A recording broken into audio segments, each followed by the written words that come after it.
優子の体はどこへ行ってしまったのだ。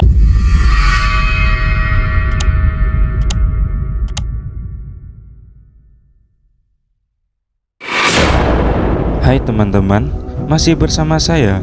Seperti biasa, kali ini saya akan menceritakan alur cerita anime horor Jejepangan. Kisah ini menceritakan gadis remaja yang bernama Rie. Rie menceritakan bahwa dia merasa kasihan kepada Yuko yang merupakan teman baik Rie, karena Yuko mendadak menjadi pendiam dan tidak pernah masuk ke sekolah lagi. Tanpa perlu berlama-lama lagi, langsung saja kita masuk alur ceritanya.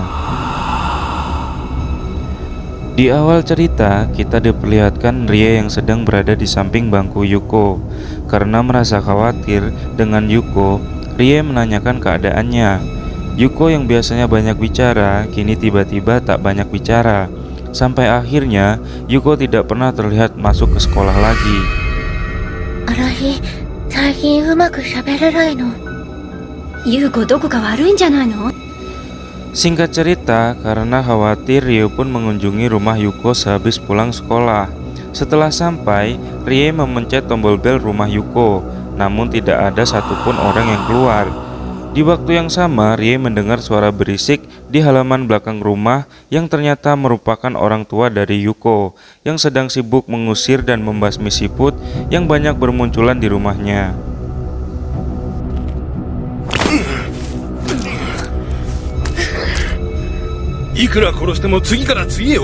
Lalu ibu Yuko yang menyambut Rie karena ayah Yuko merasa kesal terhadap siput yang terus bermunculan.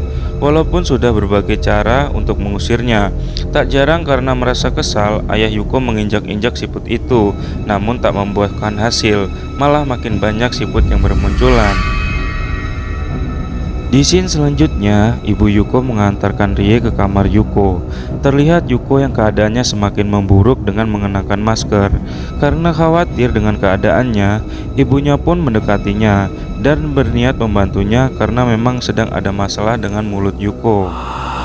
Itulah sebabnya Yuko mendadak menjadi pendiam dan tak banyak bicara. Namun Yuko malah mendorong ibunya jatuh saat hendak memeriksa mulutnya. Saat itu pula masker yang dikenakan Yuko ikut terlepas dan menyuruh ibu dan Rie meninggalkannya sendiri.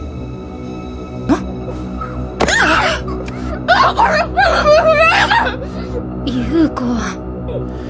Karena merasa sangat khawatir, ibu Yuko dan Rie pun mencoba menanyakan kembali sebenarnya apa yang sedang terjadi kepada Yuko saat ini. Seketika Yuko terlihat pasrah dan menunjukkan sesuatu yang sedang dialami Yuko saat ini.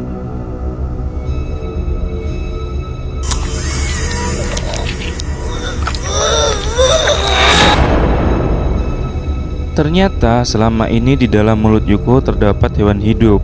Di dalam mulut Yuko terdapat siput dan membuat ibu Yuko dan Rie benar-benar sangat terkejut.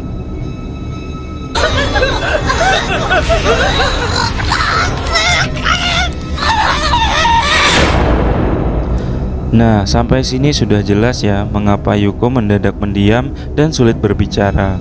Karena lidah Yuko berubah menjadi siput yang saat ini sudah berukuran besar. Singkat cerita, sebagai orang tua yang tidak mau anaknya menderita, ayah dan ibu Yuko pun segera mencari solusi agar anaknya ini bisa sembuh.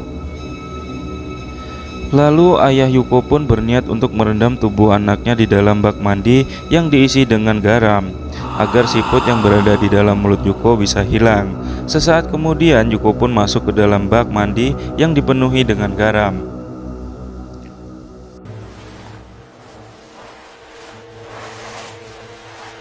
Namun saat sudah beberapa menit berlalu, Yuko tak kunjung muncul ke permukaan. Karena takut Yuko kenapa-napa, kedua orang tuanya pun ingin segera mengeluarkannya dalam bak mandi yang dipenuhi garam. Tetapi tubuh Yuko seakan lenyap dan hanya menemukan baju piyamanya saja. Dengan panik, kedua orang tuanya terus mencari, yang seharusnya dengan ukuran tubuh Yuko setara bak mandi, sangat mudah untuk ditemukan.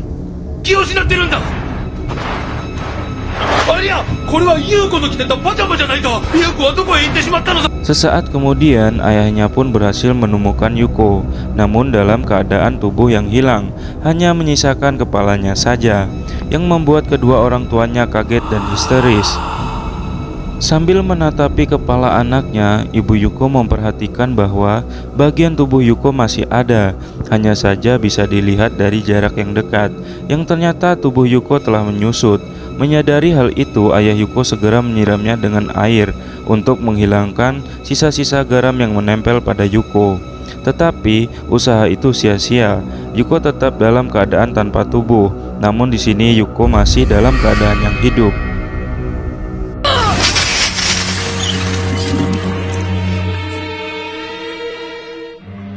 Nah, perlu diketahui selain lidah Yuko yang berubah menjadi siput, ternyata bagian tubuh Yuko juga merupakan bagian dari siput itu sendiri.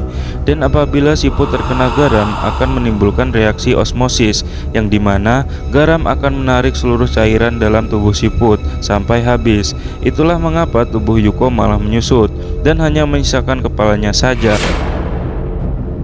Namun kini Yuko bukanlah Yuko yang dulu lagi. Yuko telah menjadi siput sepenuhnya, yang terdiri menjadi dua bagian, lidah yang menjadi tubuh siput dan kepala Yuko yang kini menjadi cangkangnya. Atas peristiwa ini, kedua orang tuanya pun pasrah akan keadaan anaknya saat ini dan membiarkan Yuko hidup di halaman belakang rumah, layaknya siput pada umumnya. Diceritakan bahwa cangkang Yuko akan membuka mata dan menangis jika ada orang yang melihatnya. 人が近寄ると殻が悲しそうな目でこちらをじっと見つめるという。 Nah, itulah akhir dari kisah cerita ini, yang mungkin saja itu adalah karma bagi kedua orang tua Yuko yang kini berimbas padanya, yang dimana di awal cerita kita diperlihatkan kedua orang tua Yuko sedang mengusir dan membasmi kawanan siput dan mendapatkan karmanya. Jika kalian suka dengan video ini, silahkan kalian klik tombol subscribe dan terima kasih.